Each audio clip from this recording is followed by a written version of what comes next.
Okay, testing, testing.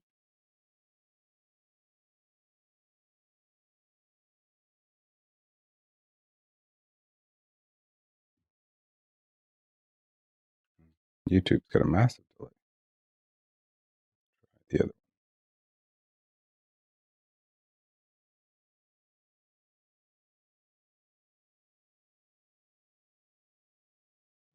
press play on this. It's weird. Testing, testing. Yeah.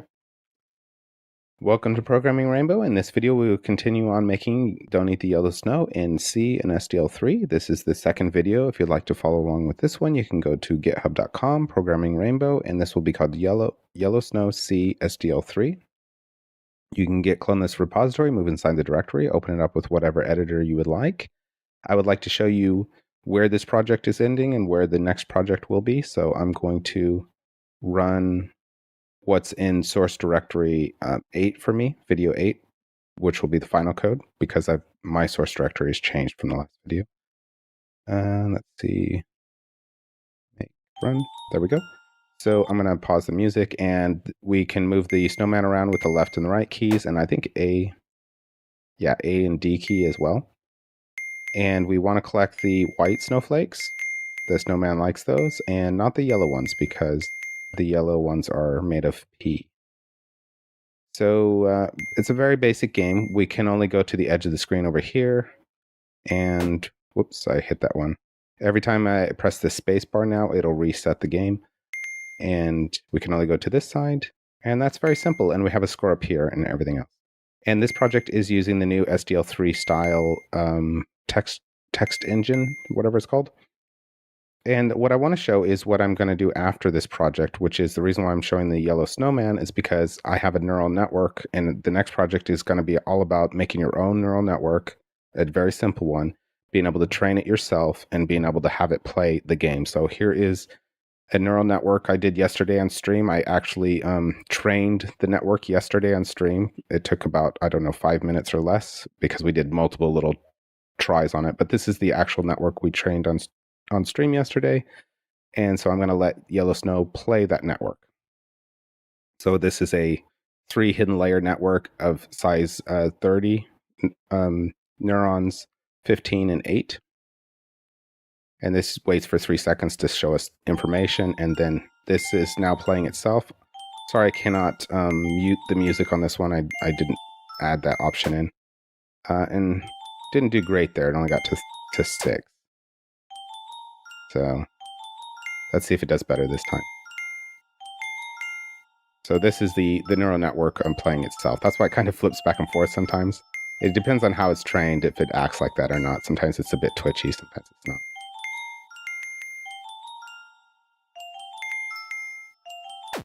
Oh, and it ran into one. So you can see it does work. It does play itself. It's not superhuman ability, but it does work. And that will be the project coming directly after this one. Okay, so in the last video, we were able to open and close a window. Let me just show that to you real quick. So I'm going to, since I'm changing the source directory, by default, my makefile will compile what's in SRC directory, but I can redirect it to compile what's in here. So if I just say make, and I'm going to say clean because I'm changing source directory, that will, clean this build directory right here, and the binary, it'll delete this binary, delete this directory, recompile it. And we can say release, it doesn't really matter. Okay, so we have this window, and we can close it by either telling however you do it in whatever operating system you're in. For me, I press Super Shift C to close things, but you could have an X up here or over here or a red dot or something. It doesn't really matter. And that closes. We can also close it with the escape, and that closes. So that's where we left off with in the last video. So if you have just downloaded this for this video, you will need to probably delete your source directory, take video number 1, copy it, rename it to SRC so you can follow along with where we are in this video. Now, I did add one thing before this stream, I added one thing to basically where we ended off with yesterday, and this is very specific to me. So let me close this right here. So I added this SDL set window size. Let me just turn this off real quick. And again, this is very specific to just me, unless you are also using, so I'm using Xmonad right here. This is the tiling window manager I'm using, and this is Haskell. This is a window manager written in Haskell and stuff like that. But it has a very weird trait. So again, this is very specific to me. But let's comment this out for a minute, and I'll kind of show you what I mean. So I'm just going to do release run here. I'm going to move this window over. Now this window should be 800 by 600. I'm going to pull up my Scratch window here and close this. Now I'm just going to run xprop, click on this window, and it's telling me that this window is 796 by 596. Now that's not right. It should be 800 by 600. And I have told it to be 800 by 600. So right here, we have 800 by 600, right? And then when we initialize SDL, we pass that in, and it should be 800 by 600. But I sent this in as a bug to the SDL people, and they told me that this is a known issue going on with basically Xmonad, because I told them what system I was on as well. And so the workaround I have for this is you can set your window size. So even though the window size is set here, after I create the render here, I can go ahead and set the window size again with just SDL set window size, put the window pointer.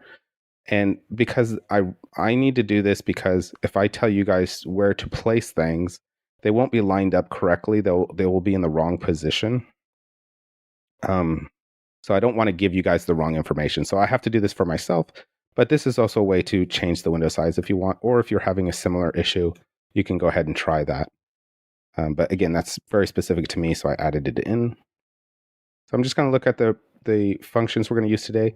What we're going to be doing is we're going to be drawing we're going to be loading an image as a GPU accelerated texture, and we're going to display that image as the background, and then we are going to also load an image as a surface and set the window icon to that surface. So we're going to be basically doing two different things: setting up the background and having our icon for this program. I can't actually show it because I'm using Xmonad and we don't have window icons, but it'll still load it. So these are the functions. We're going to be using image load texture. Now this img means that we're using another module. This is the SDL3 image module. And then part of SDL now is we can destroy textures. We can render textures, let's display it. And now if we want to load a surface, we can just use image load. Now this is part of the SDL3 image module again. So it doesn't say texture, it just says load. This loads a surface, which is on the software side. It's not on the GPU side. And we can set the window icon to that surface. So these are the kind of things that we're going to be doing and destroying the surface. That's just a quick overview, so let's start doing it. Okay, so let's do the first thing. We need to bring the ability to use SDL3 image online. So what we need to do is include here. This will be called SDL3 image. Now this is a different package, so you need to make sure that this package is installed on your system. If you get complaints when adding this in, you probably have SDL3 installed, but not SDL3 image installed. Okay, so it should look like this. And again, for Mac people, I have added, if you're using ClangD, I've added your homebrew here. If you're not using a Mac, this won't harm or affect you at all. This is not an issue for anybody else. This just adds that homebrew included path, so ClangD will see where you're at. It may help for Windows people. I have no idea what it does for Windows people. If you can add your paths in there too, I'm sure you can. Okay, so we have the ability now to work with images. Now in SDL2, we used to have to bring this module online. There was like an image init module and an image quit. But for SDL3, we don't need to do this. So that whole step is skipped. We don't need to bring it online or offline. So we can go straight into just loading images. And what I'm going to do is I'm going to create another, since I'm going to be loading many different resources, I'm going to create another file here that again is like this init SDL, where it's basically part of game, but I've broken the function out so it's not polluting it's not making game C larger and larger. So I'm going to call it load media. So I'm going to create two new files here. Load media. This is just so, again, the game C file doesn't keep getting too big, because this is going to be a large function. And load media.h. And we'll put the include guards on. Just open this up for a second. Cool. Okay, so if and def load media. So we'll define load media and then the end if. Okay, and with all of them, we're going to include main right here. And we're going to have one function here. Let me just open it up so I can make sure that I'm doing it correctly. So we're just going to have one function. I'm going to call it game load media. And the reason why I'm calling it game is because this is something that works on the game struct. So it's kind of like if it was a method of a game class for like C++, here it's I have a game struct that's in the game H, and the functions that work on that game struct are in game C. But in this two specific ones, I'm breaking them out into their own files, but they're really something that's working on game. So in this could fail because I'm going to load an image that may possibly fail. So I want to know if it fails. So I'm going to return a bool. So it's going to be game load media. And this is going to be, so up here, let me double check this. Hold on. I should have, since this is working with game, this should be game up here, because I need access to the game struct. And game already brings in main as well, so we have access to main now too. So G is a pointer to a game struct. That says the way that we normally do everything. And we can do a return true is the happy path. Okay, so now the function that we're going to be doing, I'm going to go ahead and close this because I was just explaining this is setting the window size. And again, that was very specific to me, but we can use this in other games if we want to change the size. Like if you followed the Minesweeper game, we did use this function to change the size of the screen. So we need image load. Now, when it starts with this img, we know that this function is part of SDL image, and it says it right down here. Okay. And it takes a pointer to the render because this is going to be a hardware accelerated image, which is called a texture in SDL. We have surfaces and textures. A surface is an image that basically is software rendered, handled by the CPU, and a texture is an image that is GPU accelerated. So we're using the GPU accelerated texture here. So we need a pointer to the render and a string that represents where that file is. I'm going to use a relative path to the file, and it's going to return a pointer to it in SDL texture. Okay.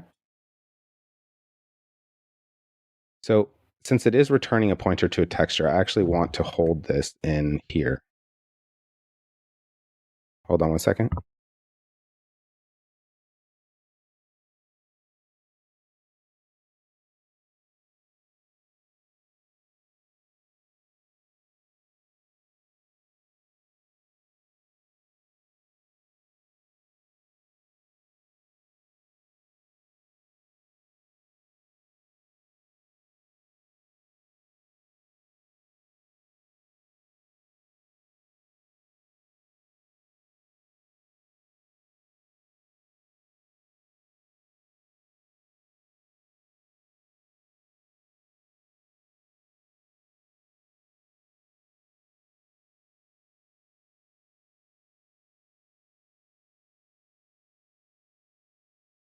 Okay, sorry about that. So what we need is an SDL texture. Now, let me just explain that the function, hold on, this function is image load texture. A texture is actually part of SDL, but the ability to load file types that are not bitmaps, the ability to load like PNG files, JPEG files, things like that, is beyond the scope of the standard SDL. So an SDL texture is part of SDL, but the ability to load a different type of image to that texture is what is handled in the image module. So the function image load texture is in the image model, but actual SDL texture and destroying SDL textures and rendering SDL textures is all part of SDL. So hopefully that makes sense for everybody, but basically just the function specifically to take a file from your operating system that is like a non-bitmap file and you want to load it to a texture for SDL, that's what this module is handling. So this is SDL, not image right here. And I'm going to call this background, I think. Let me just pull up my notes to make sure I'm naming everything correctly. Okay, hold on. Something's at the door.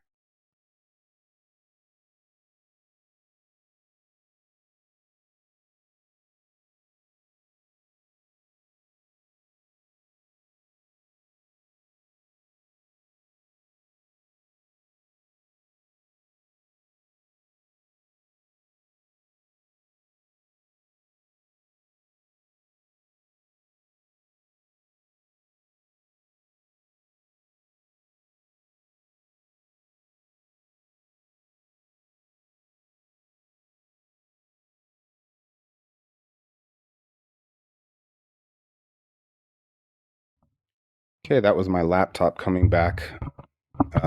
Hopefully it's repaired. I will finish this stream and then I'll maybe I'll stream open up that and see what it's like. But let's finish this stream first. So I just want to check my notes to make sure I'm using all the same names. Yeah, I called it background. So I'm going to call this image background. Okay. So again, this is an SDL texture. It's not an image texture. And yeah. So we have that there. It's being held in game. So in here, this function is going to return a pointer to an image if it's correct, right? And that pointer is called now G background. And the function is image load texture right there. My LSP is auto-completed. So we need a pointer to the render and the relative path, okay? And we can ignore this. This is already coming from main. You know, that LSP, again, is trying to help me out. So the render is G render. And let's look at this path here. So over here in images is background.png. So that's the image we want. So the relative path to where the binary is going to be created, binary is right here, yellow snow. So it's going to be inside the images folder and called image PNG.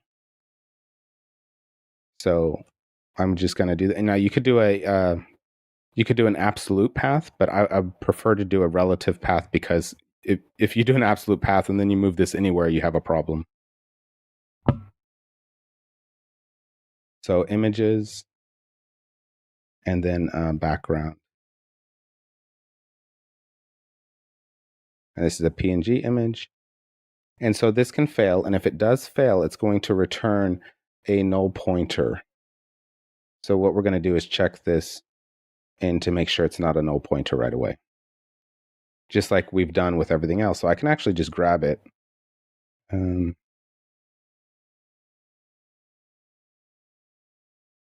on a second.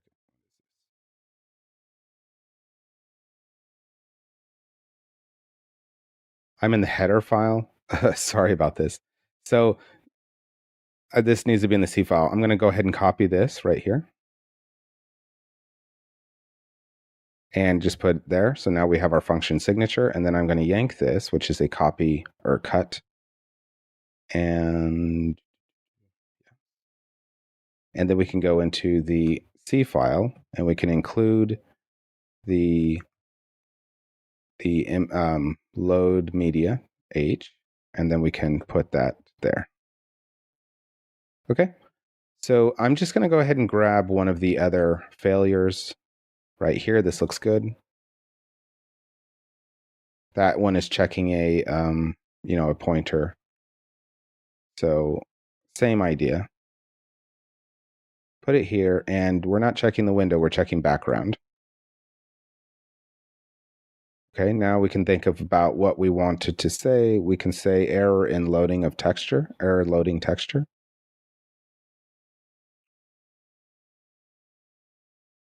Okay, and it used to be in SDL2 that there was an image get error, an IMG get error. And I told people under the hood that is literally just pointing to SDL get error. But actually in SDL3, they've just gotten rid of that and it's SDL get error. So we can get that internal error, and we're going to go ahead and cause an error by giving it the wrong name right here. But this is what it's going to look like. So error loading image it, and then we're going to return false out of here. Here is SDL get error. All looks good here. And that is the whole function. Now that we've loaded an image, let's deal with cleaning it up, because this is C. We need to take care of our own memory management. So SDL destroy texture is the one. It takes in a pointer to that texture and it does what it says on the tin. And it doesn't return anything. So this is, again, part of game. So this is going to be in the game cleanup itself. So this right here, I'm going to do something very similar to this. So I'm going to say if, and I'm doing this last in, first out. So this is going on top. So I'm making sure that that pointer actually exists. Now, if I do run the function, SDL is smart enough that it's checking the pointer too. So it's not going to, it will happily accept a null pointer, but that's not good practice because I don't know what functions will and won't do that under what circumstances. So I'm just checking the pointer myself first. And it's going to be SDL destroy, one of these, destroy texture right there. And we just need the texture, which is G background. And now that we've destroyed it, we need to set it to null so nothing uses it again. So background equals null. So we don't have a dangling pointer. I'm going to give it a space because these are logically different things for me. And that is cleaning up the texture, but we want to see the texture. Okay. So we have loaded an image. We have destroyed it. Let's render it. So to render, it used to be in SDL2, I think it was SDL render copy or something like that. But in 3, it's called SDL render texture. We need a pointer to our renderer. We need a pointer to the texture itself. And then we need a source rectangle and a destination rectangle. And the source rectangle is that image that we're loading. What part of the image do we want to actually draw? And we want to draw the entire thing. So we can put a null pointer in here and not pass a pointer to a rectangle. So that's what we're going to do. We can just put null in here and it's going to be all good. We're going to use the entire source image, which is the PNG file we've loaded to a texture. We're going to use that entire texture. And then how do we want it to display on the actual render on the screen that you're looking at, the window that you opened? And if we put null here as well, it'll take up the entire screen. It'll stretch to the entire screen. So we're going to do that. So this is a pointer to the source rectangle, null for the entire texture, pointer to the destination rectangle on your render, and null is for the entire. So since this is a background image, I want it to take up the whole window. I'm going to put null for both of them. Okay, so pretty basic. This returns a failure. I'm not going to check this because this is happening inside the game loop. And if this doesn't get displayed for one frame, I actually don't care. I really care if it doesn't load. If it doesn't load into memory, that's a major problem. If some weird quirk happens where one frame the image doesn't display, it's kind of fine. I just want to keep on going. It's when I load resources, those are important. Inside the game loop, when I'm just displaying something for a frame, I don't care. So I'm not checking this one. You could check this one. I don't think it's necessary. It's not catastrophic if this doesn't happen. If the image doesn't load at all, that the game's not going to work right. If the image doesn't display for one single frame, it's probably going to be fine. So I'm not checking this one. I'm just going to call this function directly. So this will be in game. And so it's going to be right here. So let's just put it here. Said where we draw stuff, we are going SDL render, and this will be texture. And it's not renderer texture, it's just render texture. So we need G renderer, and then we need the texture itself, which is background. So it'll be G background. And then when the source rect, we just want to use the whole source. So this is null. And we want to use the whole destination. So this is also null. And if you want to see a lot about using this source and destination rectangles, if you watch my Minesweeper, see in Minesweeper and SDL3, that I use it extensively for both source and destination for everything.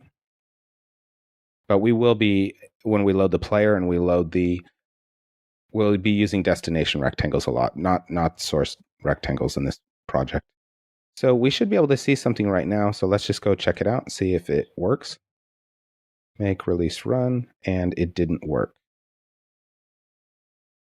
And okay, so what did I did? Hold on one second. Did I? Yeah, I did. Okay. So let's find out where. Oh, I know why. Okay, so we created this file here for loading of the resource, right?